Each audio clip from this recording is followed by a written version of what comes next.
In this video, should you change tyres? I try and answer that question, and we have a close run to the finish as we try and go 3 wide.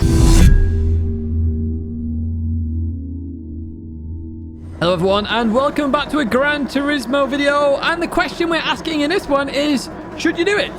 That is the overall question. Now, first of all, you should head towards that like button and subscribe button, stay in touch with all the latest content, and if you enjoy the content as well.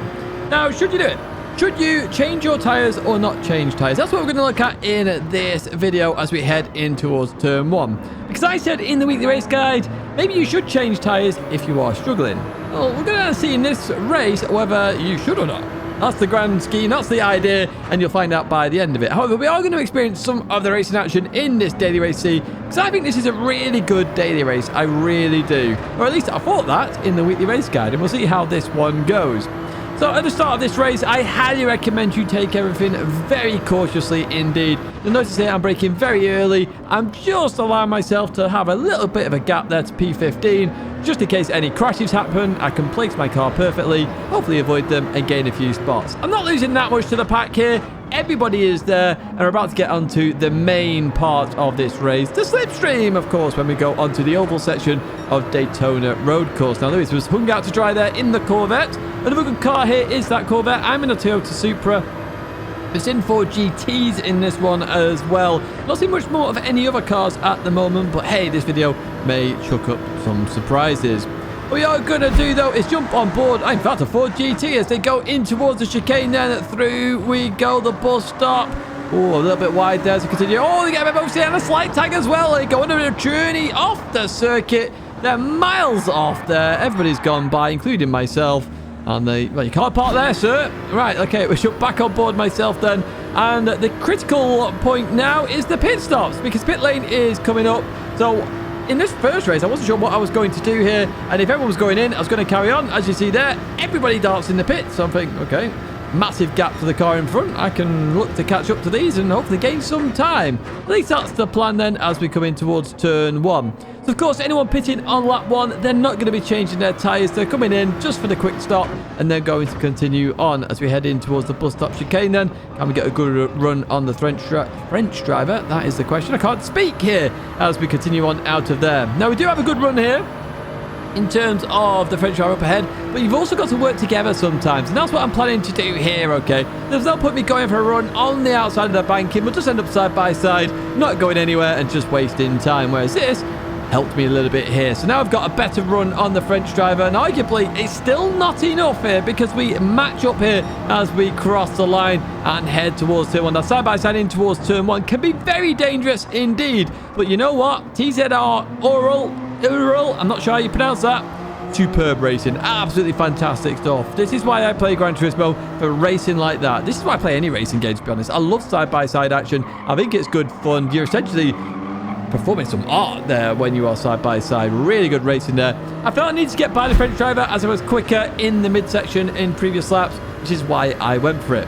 You see here, I'm on my tail at the moment. I don't have any slipstream up ahead. I don't have anyone helping me either. So what I'm going to do is jump into the pits. And this is where we're going to see the pit stop timers, okay? I've chucked up ahead against the cut stream, as in, like, I missed 20 seconds. But what we can do here is see the actual pit stop there. Stop duration, 6.843 seconds. Now, we need to remember that. I will put a note later on as well. But we did change tyres here. The tyre temps have gone down to 60 degrees as well. And you do have to factor that in, the fact that you do have to warm the tyres up again.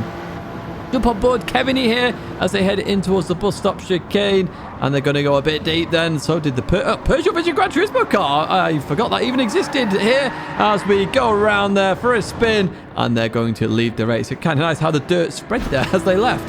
Right, jumping back up on myself then, the Peugeot does have a penalty up ahead. We're in the slipstream then. This Toyota Supra just pulls and pulls and pulls as we catch up to the Peugeot. What we're going to do is send it down the inside in towards turn number 1. Now remember, we're on fresh tyres here. Nobody else will have changed tyres. We're ahead. We're ahead of that Peugeot. I felt that was a pretty good move, if I do say so myself. Brown Banana, well played for the awareness there as well as we go into the right-hander. And you can see there, we've caught up to that French driver we overtook earlier on. So far, it's actually looking like rigid tyres is pretty good. But we'll see how it goes then as we go into the right-hander. We do have to make some moves now, though. These are all, of course, going to be on old tyres. We're on fresh tyres. Oh, hello. Somebody off on the right-hand side here then. Let's see what we can do there, because we can see name tags going everywhere. When Max stays towards the right-hand side, good sportsmanship there. They left a gap on the inside. Bit dangerous for me to go in there, but I'm going to go all the same. And look at this. We can outbrake them here. They've got dirt on their tyres. We don't. We've got fresh tyres, which are all warmed up now above that 70 degrees as we continue on out here in P12. Now, can we get past the French driver? That's the question. I'm going to do the move that I suggested in the weekly race guide, which is get on the inside here very quickly, take the shortest run to the oval, because guess what? You're on the inside, you're going to be in the slipstream of the cars ahead. That's exactly what I do here. Now, I highly recommend you do that move if you are planning to overtake somebody, as long as it's slipstream ahead, because you will gain the position. It's the critical factor of that. You will gain the position. Bit of bump drafting here by the French drivers, so they understand that we do have to work together in parts. A bit like what we did earlier on. They look on the inside here, but because I've got fresh tyres, I was always going to brake later than they would as we go through the right-hander there of the bus stop chicane, just keeping it in track limits. Now, we've just gone to a replay here. This is what happened to Wet Max then as we go through the right-hander. So they're right behind F1 Slayers, and they go for a spin there, the dirty air, not helping them with the rear downforce. But managed to save it, though. Well played to them, and they nearly take out Lewis there, then realise and go towards the right-hand side. Jump on board lap number 9 then. There is Lewis, and Lewis in... Is that a McQueen Corvette? I'm not too sure. Anyway, we're on the inside then of mod cars as we leave that corner, and this is the only way to get past people, really, is to get on the inside of them when you're on the fresh tyres. But what you're seeing here is it's not actually saving me any time whatsoever, because I'm in the fighting. It's constant fighting at the moment. We are close to the pack up ahead as well, which is going to be P8, 7 and 6 as we continue on out of there. The mod cars actually maintain the position. Really good defensive move there as we go towards this corner, heading on towards the oval. Once again, I want to get on the inside, but I'm a bit too far back here to do it. Mod cars getting a little bit slidey there, and we're in a train of cars. We can breathe a little bit now. But Max behind is, what, 8 tenths down. They're not going to catch me there, heading towards the chicane. I can breathe and just sit in this slipstream as we look to catch up. Now, when you're in this slipstream on the final lap, this is where you do have to plan moves. And, of course, I am going to have to plan moves at some point as the leader comes in the pits there, and everybody else who is doing the no tyre change is going to come in. In fact, it's only the lead that stayed out. As we go through here, though, we get a massive run on mod cars then. And what we're going to try and do is go around the outside, but it's not going to work. Lewis gets a 1 second penalty for track limits. We pull back in here, and this is where, again, you've got to work together here. Work together towards the end of the start-finish straight, then make the move. There's no point going side by side on the oval. I kind of figured that out. This is why we're doing this right now. Lewis, good sportsmanship, over towards the right-hand side. He goes then, and here we have the run on Mawak then as we head towards turn number 1. We're going to try the same move again around the outside here. Can we get it done? We've got fresh tyres, so we can brake later. We have more grip on exit, so in theory this should work, but Marks defends that very nicely indeed. Still side by side then as we head towards the right-hander. This has been a good race so far. Plenty of racing action in this one as we go into the right-hander. We do get it stopped. There's a slight tag between the two cars. Unfortunately, I get a whole load of oversteer on exit. That does cost me the place. It in fact cost me 2 places here, with Lewis looking to catch up behind me then. Where's Lewis going to go? And Lewis is going to bump draft me there. Going for a tactical bump draft to maybe overtake me on the back straight on the oval. We'll have to wait and see. Wetmax did get past me there as well. So, what I do now, and what I recommend you do, is plan your end game. Okay, so where do you want to be at the bus stop chicane and after the bus stop chicane? And that's what I'm planning here then. So I'm trying to just build a little bit of a buffer here to the 2 cars up ahead, because I want a run through the chicane so I can overtake them. I don't want to be right up the exhaust of the cars in front, because if I am, I'm not going to get a good run out the chicane, and I'm just going to be stuck there, and really hard to get that run up on the cars ahead. You can see here, they're also planning that, and they go side by side suddenly. I was very confused by this, and I see that I let off because I want that run up. I want to keep the gap here, and that's what I'm trying to do. Remember, I've got the fresher tyres as we continue on through here. I get it slightly wrong, to be honest with you. So does mod cars there, but manages to catch it as we go on to the final banking then, where Max has gone too soon. That is way too soon to be on the outside of the circuit then. As we continue round the banking, I'm looking to catch up to mod cars now. Where Max comes back in there. Where are they going to go? They go towards the right. I'm catching mod cars, so I go, do you know what? Screw it. I'm going on the inside here. As we head towards the line, it's going to be very close. 3 wide as we cross the line. Look how close that was, but we did get both positions. Arguably, some of you will say that's over track limits, but no penalty. The game didn't give me a penalty, so it is fair game. And a brilliant finish to a race, if I'm brutally honest with you. You can see the Supras are dominating this week. They really are. It just keeps pulling on the straights, and that's the reason for its dominance. So last race, we did the tyre change. So what we're going to do in this race is the no tyre change, okay? So this is what everybody else is doing in the top splits, and we're going to see whether you should change tyres or not in this one, okay? We're going to head in towards turn 1. Again, being very cautious here as we go into this left-hander. Behind there, Nicholas goes for, well, it's quite an ambitious move there with everybody up ahead. And unfortunately, we survived that. They did back out of it as well. Jagiri up ahead. Shout out to you. It's nice to always race you, Jagiri, as we go into this right-hander. Then I think there's 3 wide here on the exit. Slight tap between 2 cars there. One goes round. We gain a position. GT Cyborg there going back into line. Then nowhere for me to go here. So I just lift off a little bit there to allow them to come in and avoid pit maneuvering them. So I can see Nicholas coming back at me there. So I go for the inside line, and you can see here Nicholas tries around the outside, and somebody else comes very close to my rear exhaust there. As we continue on through, Nicholas on the right line now on that inside line, and it's the Finnish driver behind who did that then. As we come into here, there's a slight tap between cars then, and a slight tap between me and GT Cyborg there as we continue on through that corner. So it got very aggressive there very quickly amongst all the cars. I was surprised by it. See my reaction on my face as well. I was expecting more calmness, because you can't win a race on lap 1. You can certainly lose it. But even so, it's looking like it's going to calm down now as Nizman behind there going to give me a bump draft as we head towards the chicane. Once again, I'm looking to just have a little bit of a buffer here as we go onto the brakes there. Unfortunately, I catch Nizman out with that one. I managed to stop the car just here, but we do have damage as we continue on through here. I'm pretty sure I did brake a little bit earlier than normal, but only just. It was just before the flag indicator, and that's the reason for the contact. The Finnish driver up ahead, 2 seconds of penalties. They cut everything at the bus stop chicane. Once again, we are doing the no tyre change strategy in this particular race. We're going to see the difference here. Now, if everyone goes in the pits, obviously I want to avoid the traffic, and we've got a bit of fresh air here actually. So it looks like we could get a lap here to try and catch up to Jagiri. See my thumbs up there from this man who gives me a little bit of a bump draft. I appreciate that. In fact, he gives me a huge boost. I nearly go off the circuit at turn 1, but we managed to keep it there, and we're looking to catch up to Jagiri, which we do on lap number 2. I'm a poet and you didn't even know it. So we do catch up here, and once again, I'm using some strategy here. Bump drafting Jagiri as we head towards the bus stop chicane, because there's no point overtaking at this moment in time. I'm just sticking my nose out a little bit here just to make sure I know exactly where I am. I brake a little bit here. I'm going to turn in and look to try and get the run on the exit. If it's a good run, we'll go for the overtake. Oh, hello. It's not the greatest run. It's not the greatest run for Jagiri either. So guess what?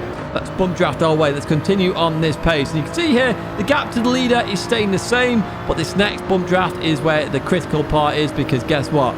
We're going to end up catching the leader now. You can see here, it's under 5 seconds right now, and we are still gaining. Jagiri goes for the pits then. It leaves me wide open with fresh air. I'm doing the no tyre change, so I might as well take this as we continue on to lap number 9. I saw nobody for the rest of the race. I was catching the leader slowly but surely, but we come into the pits and we're going to see what that stop duration is. So the previous one was 6.843 seconds. You can see that. Look at this current one, 1.768. That's 5-second difference. Now that is massive. That really is massive. You can see here we're in P6 when all's said and done. That to me seems very large indeed in terms of a gap, and arguably you probably shouldn't change tyres based on this. But we are going to do one more race after this, and we are going to change tyres again just to really get a feel for it, because that race we performed in terms of we finished higher, and arguably it was just a better race. We didn't see anybody, so you can argue it's more boring of a race, but it certainly was a better race for us in terms of results. So we're going to this third race, and this is going to be the final race of the video, and we are going to change tyres in this one to see the difference. We're starting last this time then, P16. Nicholas up ahead this time, and I'm going to do the same as I've done in the previous 2 races. Just be cautious on this first lap, because you can very much lose a race just by being overly aggressive, crashing into people, etc. And I'm not all about that. Don't get me wrong, it's fine to be aggressive. If you want to be aggressive and go for moves, etc., go for it, by all means, but I'm more of a cautious approach. Let's see what I can pick off as we go. There's Lewis nearly pit maneuvers the French driver. We overtook around the outside at turn 1 earlier on then. So bump drafting Lewis here as we head onto the back straight and towards the bus stop chicane then. And let's do the same thing. Let's be cautious here. Lift off. Just let the car roll. Let's have a see what's going to happen here as we go into here. And notice there, we can keep it nice and steady. Through we go. No issues whatsoever. The French driver does have an issue there. Manages to recover it, though. Well played to them. And we do gain a position because we were relaxed about it. We were cautious. We weren't trying to outbrake ourselves straight away. Lap 1, minute 1, second 1 on cold tyres. We weren't trying to do that. We're bump drafting Lewis right now as we continue on here. Now, I just see the indicator at the last second there from Lewis. Really wish I didn't do that second bump draft there. But again, we've got no friends now because they're a bit too far away in terms of slipstream. So let's jump aboard Digit then as we head towards the bus stop chicane. Digit currently in P4 in the Corvette. So in towards the bus stop we go. Slight tag from behind. Oh, clips the grass. The grass is going to send Digit round. Goes on a journey off the circuit. Does Digit save it? Yes, he does. Well played to Digit here as he comes back on then and rejoins the circuit on the banking there in the oval. Or on the oval, should I say. Look who comes by finally. All on me, Todd. Yeah, because I still don't have any slipstream. Lap number 5. I've been slowly catching. I still haven't got the slipstream, but I'm getting closer, so hopefully we'll have it this time. But unfortunately for me, they crash. Of course they crash. So, you know, I'm just catching up to the slipstream, and the person crashes. I've been on my Todd most of this race, to be honest with you. Or most of these races, should I say. Advanced towards the end of lap number 5. I did say I'm changing my tyres, so guess what we're going to do? We're going to come in the pits. And remember, it's an extra 5 seconds to change tyres. So we are going to see whether it's worthwhile or not in terms of this one, because we have been on our own most of the time. And I'd argue it's actually better in this race to be with a friend. Have a friend, you know, someone you can bump draft and work with in order to catch everybody else. We come out the pits. Digit is ahead of me now because Digit didn't change tyres. And you can see that gap is massive. I've got a long way to go to catch up to Digit here in terms of 4 seconds. And I know I was about 1.5, 2 seconds up on Digit at the time. Levitius bus stop chicane. Through he goes. Clips the grass on the inside. The one that sent Digit round. It sends Levitius round as well. Look at the spin there. Whoa, catches it though. Nice 360 spin. Oh, no, don't spin again. Oh, no. Oh, Levitius. No, you can't full throttle on the grass in the Supra. The turbo spills up, spins the wheels, and go flying you do. Speaking Yoda there. We go on board the Nikov as we go through the right-hander. They're just going to cut a lot of the circuit, and I've never seen this before. They just quit. I'm going to get a penalty. I quit. That's literally what they did there. On board well back then in the old-school Castrol livery Toyota Supra. In towards turn 1. A little bit of contact here, there, and everywhere. And slight tap. Oh, well, from, I'm not sure who that was, but the Finnish driver, tiny bit of a spin there on Whirlback, and they've gone round. We've seen lots of mistakes here, but arguably it's not because of tyre wear, it's just driver error in my opinion. We jump to the final lap then. We do catch up to Digit and Lewis who are fighting away here, but I'd argue this hasn't been worthwhile at all. I've not really gained on lap time. A 44.6 is fine, you know, in terms of lap time, but there's not much more there because I need slipstreaming partners and I am further behind than I really should be here. You know, I'm 10 seconds behind. I was, what, 5 or 6 as I went into the pits. Changing tyres isn't worthwhile for me. It really isn't. Now, one thing I'm going to say here is it could be worthwhile for you. And the reason I say that is because if you spin very easily on worn tyres, lap 10 is the worn tyre area, change tyres. A spin is going to cost you more than 5 seconds. It's in fact, obviously, it'll cost you like... The tyre change is a bit less than 5 seconds because you will get quicker towards the end of the race. So you could argue it's 3 seconds or 2 seconds overall in the end, but you still have to then overtake people. We've overtaken Lewis there by doing the same move, getting on the inside. Digit there going for a little bit of a wall bang, which I'm going to say is strategic. And with Digit wanted to go behind, I'm sure he did it by accident, to be honest with you. I'm only playing. But it's still a strategic wall hit because guess what? I'm the lead car now on the final lap. Going on to the final bank in here. And Digit and Lewis have my slipstream, and I've got nowhere to go here in this situation. I'm just sticking it on the oval for now. Maybe I could have gone to the outside, but Lewis is bump drafting Digit all the same anyway, so Digit's always going to go past it. It's whether Lewis gets by here as we head towards the line. Digit is... Oh yeah, Digit loses that as well. Lewis with the tactical play gets that position in the end. Very tactical barrier hits, if I do say so myself, but all good fun. Well played to Digit, Lewis, and everybody else I race there. As I say, for me personally, in the top splits, you do not want to change tyres. It definitely isn't worthwhile. But I will say is, if you're around the DRB, DRC or lower, potentially it is worthwhile you changing tyres. You'll benefit from it in terms of the grip you have, and you will not suffer as many mistakes as others will when they spin those wheels up because they're very old tyres. Something to think about here. That's going to be it for me though, folks. I do hope you have enjoyed this video. If you did, give give it a like, subscribe to the channel, stay in touch with all the latest content. Do check out the partners down below, and I hope to see you in another video or live stream very soon. And make sure you check out that weekly race guide if you're a bit unsure what to do.